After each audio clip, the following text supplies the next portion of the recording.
talk about what makes an optimum homestead. In my opinion, in the work that I've done, the team that I work with, helping people get on the land, this is what makes a great homestead. So an A property is the top of the heap. It's essentially turnkey. It's got everything you need there. Not much needs to be invested. Typically, A properties cost more money because they have everything you need, right? So they're turnkey, and of course that is going to the price of that is going to vary depending on whatever market you're in, right? West Virginia real estate in the U.S. costs a lot more than Missouri, and so that's gonna change. Oh, what happened there? Did I did I lose my slides for a second? There we go. Sorry, guys. That might change, state to state. So either way, so we got a top-down shot here. This property is 16 acres. It's in Pine City, New York, and we're going to talk about Canadian properties all tonight, but tonight I'm just using random examples to show you what makes a perfect homestead. So don't get hung up on the fact that this is in New York and you might be joining late saying, hey, Curtis, you said we were going to talk about Canadian stuff. We are. These are just boilerplate examples. So an A property, you got everything you need. So you can see here in the image, we got a pond. We got the house in the center. We've got a nice driveway that comes in that has a nice private access offset from the road. So there's no visibility of your in the inside of your homestead from the road whatsoever. Nobody driving by this road can see your house or anything you're doing. That's great. That's what you want. And it's an easy access in. It's not a windy driveway. It's just a simple shot in, getting you into a bit of a turnaround driveway here where you have a house and another type of outbuilding, probably a shop, a high ceiling shop, a steel building type thing. Fantastic for farms. Um, you've got fields for growing on the side from the property. In and around the property, you've got lots of open area that you can move around. So that's really good for zones of use. It's really good for access and circulation. The property has got a lot of trees around it too. Like 16 acres isn't that big. I like bigger, but for 16 acres, this is extraordinarily laid out well. And you can even see 10-acre properties that can be this laid out well, especially if they're backing state land or a crown land, what we call in Canada.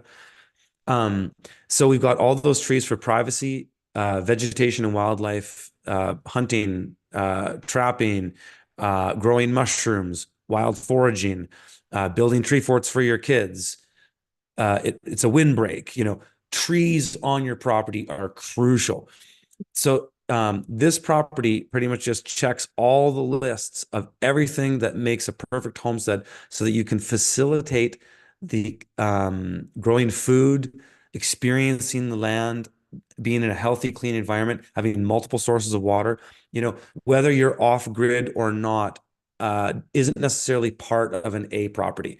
It's a context thing though, and that might be your context. I want to be off grid, but we don't necessarily use it as a tick mark for saying it's an A or not. It's just part of an overall thing that's up to you.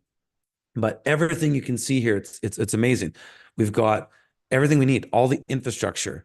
There's food, water, energy, shelter. It's all here. All of it is there.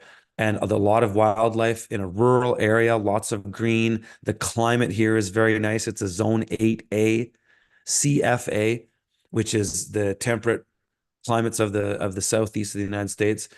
Um, Weaknesses on the side, no major weaknesses apart from the size of the parcel, which limits development of the property, which is correct. However, because of the way the driveway is laid out and it turns in the center of this square, that creates a lot of potential for what we call zones of use. Now, you could stack on other buildings on the right side where this starts to turn at the like a J. You could have other buildings in and around there. So yes, it's smaller, but it's set up so well that you could add a lot of other infrastructure in this, be it greenhouses, other buildings, barns, animal buildings and infrastructure, chicken coops, you name it. You can add so much into this. And this is the turnkey homestead. This is the best type. And what again that A represents is that No other resources or very little other resources after the purchase of this property need to go in to getting you what you need. Okay. So now a B property, this is essentially going to be, it's going to have the foundations of what could be an A property, but it's just not quite there. So it's going to require some work. It's going to require some money and some effort and time to get there, but it's not far off. And some, like my property was a B property, but I wanted that because I wanted to build the stuff. So again, the A, B, or C doesn't really represent whether the property is a failure or not. It represents resources required to make it perfect.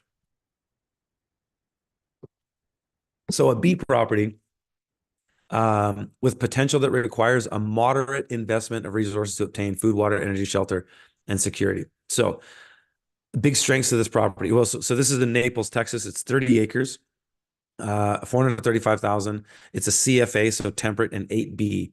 So it was a little bit warmer of this last place in Pine City, New York, which is a neat microclimate.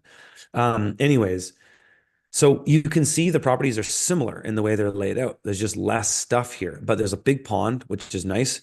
The property's larger, so we have more trees, which is also better because of potentially, this, if we put what this needed to be an A, this property would be better than the last one because there's more land and it's got all the foundations and of how this property could essentially turn into this property fairly easy. The driveways are almost the same. The ponds are almost the same proximity from the property. The property is almost in the same center of land geographically, so that you could build another structure, improve the driveway a little bit, clear a bit more of the trees for field, and then boom, you have this. So that's essentially what a B property is going to represent, is that it can be there. You just got to put the stuff in, but the foundations are there. So that's key. But really, what would be involved here to grow would be to clear some trees, which you could do, basically just on the right side of the house, I guess would be going east into the center a little bit. You could clear 5 acre core in there and boom, have everything you need for infrastructure right on that spot. Um, Another building, outside of the house, like a barn, a shop. You're probably going to want some chicken coops. You might want a greenhouse. You're gonna add some stuff to get it to where this place is. That's a B property. So it just means you got to put moderate levels of resources in. A C property is essentially what we call a bargain property. It's just bones. It's land. It's mostly raw land with an okay house. That's usually what it is. So again, these properties are all almost the same in their foundations. Okay, so big block of land, B property was the biggest, but they're all fairly close in size. So we've got a nice entrance in. We've got the base of what we could clear that area where the driveway ends to be a turnaround driveway, which is a cul-de-sac essentially, so that you can use that to not only turn around driving or a tractor, but you could add other buildings around that cul-de-sac, which is your zone one in permaculture speak. Um, and it's all there. There's a pond here. It's got the same offset as the other two. It's got lots of trees around it, tons of great privacy, tons of nature, fresh air, a windbreak. We're in a nice climate here, a CFA temperate climate, a zone 7A. It's a great climate. There's a bit of topography to the property. It's not dead flat, but topography gets exacerbated when you have vegetation and wildlife. So topography is your greatest friend when you have vegetation, but it can be your worst enemy when you don't have it. And that goes either way with topography. Whether you have, if you don't have trees, it sucks a lot of the time. Because if you're in the prairies, say, and it's just dead flat and you have no trees, you're just completely exposed on that high ridge plateau when you're just always windy. And the elements, there's no shelter from the elements. So the same can be said if you're on an exposed ridge in a mountain. Certainly, if you have a property that goes into a valley and stuff like that, the topography can benefit you this way as well. But if you don't have trees, you just don't have any shelter. You don't have microclimate. Um, you don't have vegetation that you can use, right? I burn firewood from my forest, and clearing forest is some of the best work I can do for the uh, stewardship of the forest, fire protection, what have you. But it also gives me a resource. It's the same anywhere. All these places. You might need less firewood in a place like Texas, but there's a month or two a year where you might want some. And certainly in New York, you're going to want some too. But down in this part of Oklahoma, same thing. So having those resources there is another huge thing. So C just basically represents a lot of resources need to go in to get it to where you want. But that might be what you want. Because look how cheap this is. It's 179 grand. And so, to be honest, to be totally frank with you though, I will tell you that big reno jobs are better than big building jobs. Like what I'm doing, I wouldn't recommend most people do it. And if I could turn back time with hindsight, of course, I might have started my construction a little later, waited because I bought a lot of materials during the convid and paid 100% premium. But lesson learned. Um, but building costs, to say, okay, this is 179.99. Let's just call it 180 to make the math simple. To get this to say that an A property where you got a half decent house and all that is most likely going to cost you more the difference of 485 than 180. Just in that building costs are high. I've talked to people down in Tennessee recently say skyward of 250 a square foot for building, no problem.